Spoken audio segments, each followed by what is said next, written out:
रामपुर के जंगल में एक टुनटुनी चिड़िया अपने पति कालू कौवे और अपनी सास बबली कबूतरी के साथ रहती थी। टुनटुनी चिड़िया की सास बबली कबूतरी जो शहर में जाकर सब्जियों का दुकान लगाया करती थी। टुनटुनी बहू, अरे ओ टुनटुनी बहू, मुझे खाना दे दो, मैं जा रही हूँ सब्जियाँ बेचने बाजार। फिर टुनटुनी चिड़िया अपनी सास बबली कबूतरी को खाना दे देती है। माँ जी, एक खुशखबरी है, मैं आपके बेटे के बच्चे की माँ बनने वाली हूँ। कालू, तुम कल ही जाकर मेरी बहू टुनटुनी का इलाज करवा दो, उसके पेट में बेटा है कि बेटी। फिर अगली सुबह कालू कौवा अपनी पत्नी टुनटुनी चिड़िया को लेकर डॉक्टर के पास जाता है। डॉक्टर, जरा देख तो मेरी पत्नी के पेट में बेटा है कि बेटी। फिर वह डॉक्टर टुनटुनी चिड़िया को देखकर उसके पति कालू कौवे से कहता है, अरे कालू भैया, आपकी पत्नी टुनटुनी चिड़िया के पेट में एक नहीं दो बेटियां हैं।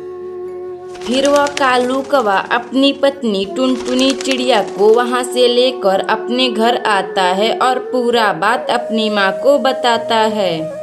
बाप रे, ये कुलच्छनी एक नहीं दो बेटियों को पेट में लेकर घूम रही थी। मेरे सपनों पर तो पानी फिर गया। सोचा था कि टुनटुनी एक बेटा देगी। ये आप क्या बोल रही हैं माँ जी? बेटा बेटी भगवान के हाथों में है, इसमें मेरी बेटियों का क्या दोष? धीरे धीरे इसी तरह दिन गुजर रहा था। एक दिन टुनटुनी चिड़िया 2 बेटियों को जन्म देती है। टुनटुनी चिड़िया के बेटियों को जन्म देने के बाद बबली कबूतरी उन तीनों को अपने घर से निकाल देती है। मम्मा, दादी ने हमें क्यों घर से निकाल दिया? पापा ने भी कुछ नहीं कहा। मम्मी, दादी और पापा बहुत गंदे हैं। ऐसा नहीं कहते बेटी, वह लोग तुमसे बड़े हैं। माँ, अब हम लोग कहाँ रहेंगे और कैसे रहेंगे? बेटी, तुम चिंता ना करो, मैं अभी तुम्हें दूसरे जंगल में ले चलती हूँ और हम लोग वहाँ अच्छे से रहेंगे। फिर वह टुनटुनी चिड़िया अपनी बेटियों को साथ लेकर दूसरे जंगल में आ जाती है।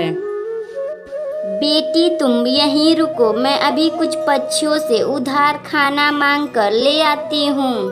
फिर वह टुनटुनी चिड़िया उड़ते उड़ते बंटी कबूतर के घर चली जाती है खाना मांगने। कालू भैया, मुझे कुछ खाने को दे दो, मेरी 2 बेटियां 2 दिनों से भूखी हैं, वह अन्न का एक दाना भी नहीं खाई हैं। ये लो टुनटुनी बहन, ये लो, कुछ मकई के भुट्टे दे रहा हूँ, इसे लेकर जाओ और अपनी बेटियों को खिला देना। आपका बहुत धन्यवाद बंटी भैया, तुम मेरी मदद किए हो, मैं तुम्हारा शुक्रिया अदा कैसे करूं? फिर वह टुनटुनी चिड़िया उड़ते उड़ते अपने घर आती है और अपनी बेटियों को मकई के भुट्टे खाने को देती है। मम्मा, अब हम लोग इस जंगल में कहाँ रहेंगे? तुम चिंता ना करो बेटी, मैं अभी एक मिट्टी का सुंदर सा घर बनाऊंगी। फिर टुनटुनी चिड़िया मिट्टी का घर बनाकर अपनी दोनों बेटियों के साथ खुशी खुशी रहने लगती है। अगर आपको यह कहानी अच्छी लगे तो वीडियो को लाइक करें और चैनल को सब्सक्राइब करें।